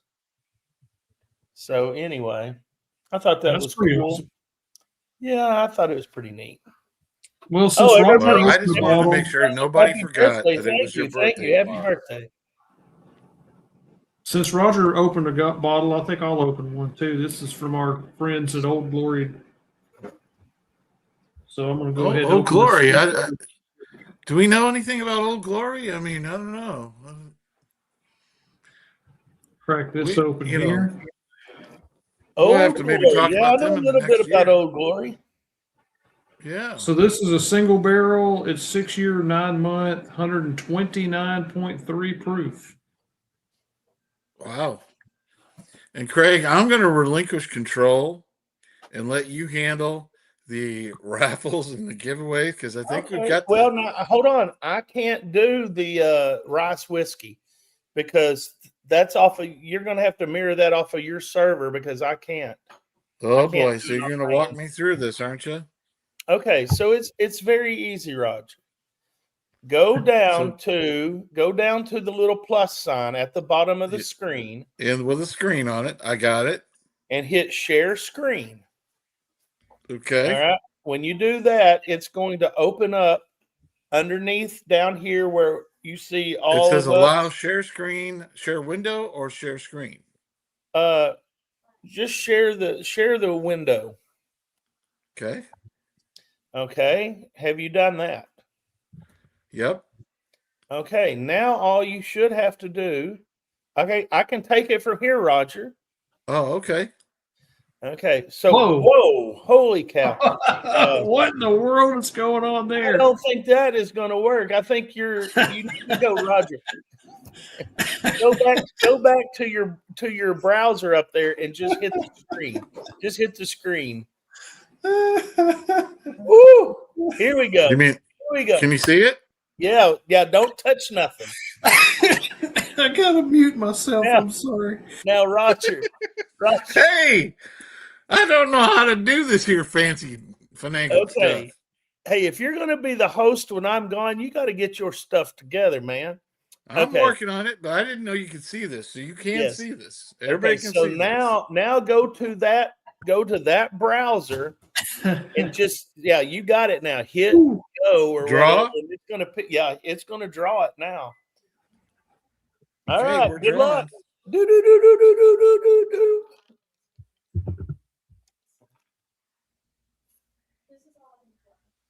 Austin. Austin! Nice. Okay, so the cool thing Schlafer. is Austin Schlafer. we've got two He's- of these he's to here. give away. So one He's already said Austin, and now who's the next one going to go to? So we'll draw again. Yeah, okay. You ready for this?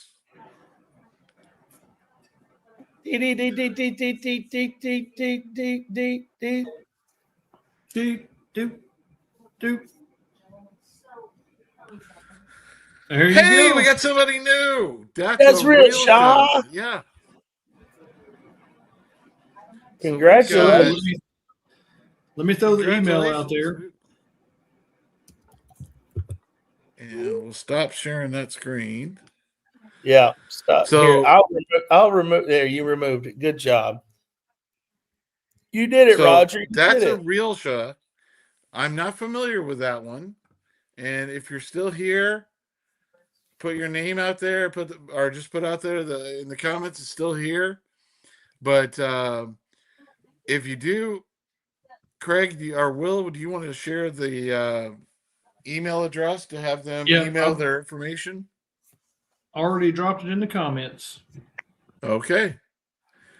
So that's a real shot. This needs a Tupelo that. Runner says he's not here. So I mean, Austin's here, and Austin's here though. Austin's here. I mean, I can still tag Look, him he's in here. the He's comments. here. Yes, he's here. He's here. Yeah, He's that's here. just- There he is. Kenneth's trying to take advantage right. of the situation. Yeah. What's going Kenneth, on? I here. think Kenneth wants to be on the naughty list. Is what I'm thinking. I think he does. That's what it sounds like. So That's there's the real email shot. address again. There's the email address again. We'll get those put together and sent Sample out packs sometime out. after They're not going Christmas. to go out until the beginning of the year. We're going to wait for UPS to calm down on all their craziness, but we'll definitely get those out to you. And it's going to include at least 4 samples, maybe even some other fun stuff. So, Well, hey, I'm glad to know that going to this whiskey festival in Beaumont, that JT Meleck's going to be there, because I don't believe I remember seeing them on the list when I went to the webpage. So maybe Mike will be over there and I'll get to talk to him. But well, as it sounds from tonight, I think you need to find us some bottles of that there, the 10-year or the 6-year product, 110 proof. okay, well, that's Orange label. That's the thing that we do. Is that the one that I got Roy last year when I was down there? I think it was, yeah. Okay, well, I don't mind doing that if I can find any. I'll put some feelers out to my friend that lives down there in Lake Charles and see if he can find any stores that may have some. And hey, see what I can do. Yeah, Roy said that's what. Yeah, that's Roy. That is a good bottle. That orange label bottle is really good. Anyway, so what do you guys have planned for Christmas? Anything big next week? I think the big thing we have planned is we're I'm hoping my wife makes it back. She's going to go down and visit her parents real quick, and hoping my father-in-law gets healed and comes back strong from his little surgery that he had, which was supposed to be something minor, but you know how that goes. It's always has a little drama attached to it. So, Oh yeah. and hopefully she makes it back in time for Christmas, and we can have some fun. And I'll tell you, whoever wins this year Booker's is in for a treat. Boy, I'm Even going to though just tell you right now, Roger, whoever wins this Booker's is not going to crack that bottle open. Well, if you don't crack it open, not with all of those autographs. I mean, you'd be crazy. Take advantage of the fact that if you're out there, some of this Booker's is still available. The batch 424 is still available.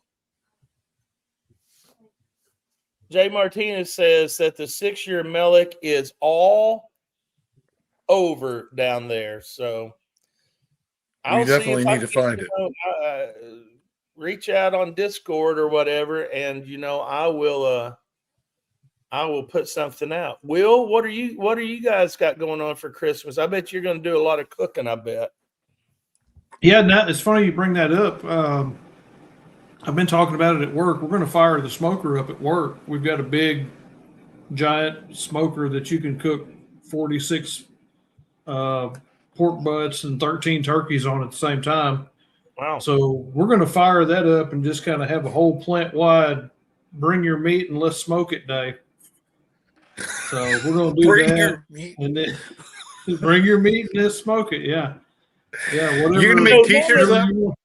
Now that you say that, it jogged my memory tonight. The first visit I went to, the little boy, I said something, and he started telling me about how he can pee in the potty by himself. And I said, well, man, that's really good. And he goes, yeah, I just take my wiener and I hold it and I point it and then I shake it when I get through. And I'm like, the things that come out of the mouth of babes, Yeah, that's right. Yeah. His mom turned as red as Will's shirt over there. Highlight Roy's comment there. He's offering to send a couple extra samples to the winners. Yeah, hey Roy, is that it? Yeah, the one you had there, right there. Yeah, I had it, and I think Roger took it away. well, I'll tell you what, Roy, you put those together, and we'll work on a way of getting them, and then we'll put that whole sample back together, and we can get it. Or you can just hand it to Austin when you see him the next time. But we'll get him for our other contestant. Speaking of after Christmas, I know I myself, I don't know what you two guys are doing, but is it the 29th of December? I'm going to go over to High Cotton for their big allocation drop to see if I can come in, second to last again like I did last year. So, oh, we're going for second. How about third to last? An improvement. Man, I'm going to tell you, if I didn't have bad luck, I wouldn't have any luck at all. You got to have some points or something, don't you? Don't you have to get points or something to get raffle tickets for that, or? Yeah, well, I've already got several of the store picks. I just have to maybe pick up a couple of more. So, yeah. I think it's 10 store picks for one ticket. There, so. Yeah, it was a very popular place. And we've got lots of things planned. I can't say who or what, but I can say this: we are very, very, very close to having our second barrel pick released, and hopefully that will take place right after the first of the year as well. Exciting time through there. I don't know if you guys heard me. I said, well, we're going to have our second barrel pick coming up at the first quarter of next year. So yeah, I can hear you, Roger. Do we want to give away this bottle of? Well, thank you. Happy birthday to me again. Thank you. Do we want to give away this bottle of Mr. Jimmy's batch? I think we do. We've hit We're almost 2 hours into the show. I say we at the 2 hour mark. We're going to give it away. Yep. Straight up 2 I'll hours. control it, Roger. Yeah, I'll let you go. I'm hands Okay, off. I'll control it. All right. Yeah, we don't need any more infinite windows. Okay. I don't know if I can handle It's another still one of those showing in the infinite background windows. too. I could add that to the stage. See what that does. Oh, don't do that again. Oh, there it went. Okay, here we go, folks. We're getting ready to do I it. got rid of it. So this is for the Mr. Jimmy batch, signed I got by. my chances in. I'm trying to think who all signed it. You know, We had Jimmy Russell. Joretta signed it. Yeah, Joretta, who's the longer term employee than Jimmy at Wild Turkey. And we also had Fred No signed it. Holy moly, there's a lot of people Who on keeps moving us around? Roger, are you touching stuff over there? Somebody keeps moving us around. I got hands up. I got nothing. All right, we're gonna go full screen, full tilt boogie here. Full tilt boogie. Okay, can you hear me? Can I can everybody hear you. still hear me? You now got a Yes. Green River ad going on. Well, I can't help that. That's just part of sharing this page. All right, I'm going to shuffle. Boom, boom, boom, boom, boom, boom, boom, boom, boom. All right, here we go, guys. Somebody's going to win this bottle real soon. Who's it going to be? Come on, me. Come on, me. Mike Rodriguez. Rigged. It's Michael rigged. Rodriguez Rigged. out of the great state of Texas. Congratulations, Rigged. Mike. Oh, man. Well, guys. Well, I wasn't even entered, and I was happy. I know Mike personally. I'm glad that Mike's going to get that bottle. I just wonder if Mike is going to drink it. Mike, if you're on here, post if you're going to drink it, or are you going to let that thing hang on your wall back there? Because I personally would let it hang myself.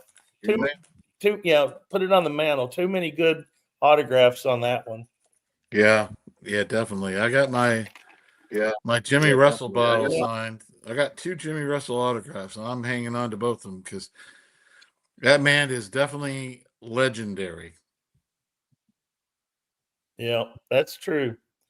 All right, folks. I guess if we don't have anything else to say, it's been a good year. We started out the year halfway through, maybe a little after half. Started this concept, and we're going to continue it in for the foreseeable future. Here's Mike. Mike Rodriguez says, "Thank you, guys. You're welcome, Mike. We will, Mike, send that out after Christmas, okay? Anyway, I'll just say this. Happy, what's that? Go ahead, Will. Well, I've got a. Can you look on YouTube and see who is subscribing? Like who YouTube users that are subscribed to the channel? No, I have the number. I do not believe I can tell who actually subscribes. They don't give me that info. So the reason why I'm wondering is because my son is trying to con me out of a bottle of rum because he says he's subscribed to the channel. Well, we got 448 at this point. Oh, we need wait a minute. No, he's saying 500. He's saying if he subscribes to the channel, I have to buy him a bottle of rum. So, do you guys think a subscription is worth a bottle of rum? You suggested it. Yes, I do. You suggested it when you were in Florida last time. So he's over here harassing me about it. Yeah. Henry So I Henry's get Family Farm says I can, but I have to do it from the studio. So I guess I have my to do son's that. gonna I'll get have if to you. look. I'm going to be a little bit busy tomorrow. Yeah, Lil's busy tomorrow, so he won't be able to do that tomorrow. I think you should Yep. just buy him a Yeah. bottle of, just buy him a damn bottle of rum anyways. Christmas, for crying out loud. All right, Well, hey you know. folks, I'm going to wrap this thing up. I still have glue all over my face, but hey, thanks for joining in on us with us tonight. Hey, you're going to get to see this ugly mug starting next year. This will be the end of the shows. We don't have a show next week, thanks Christmas Day. We don't have one the following week since it's New Year's Day. New Year's Eve. We will be back New Year's Day. So come join us for some day drinking that day. And have a Merry Christmas and a Happy New Year, folks. And don't drink and drive. That's Definitely right. don't do that. All right. So long, everybody. See ya. For the story.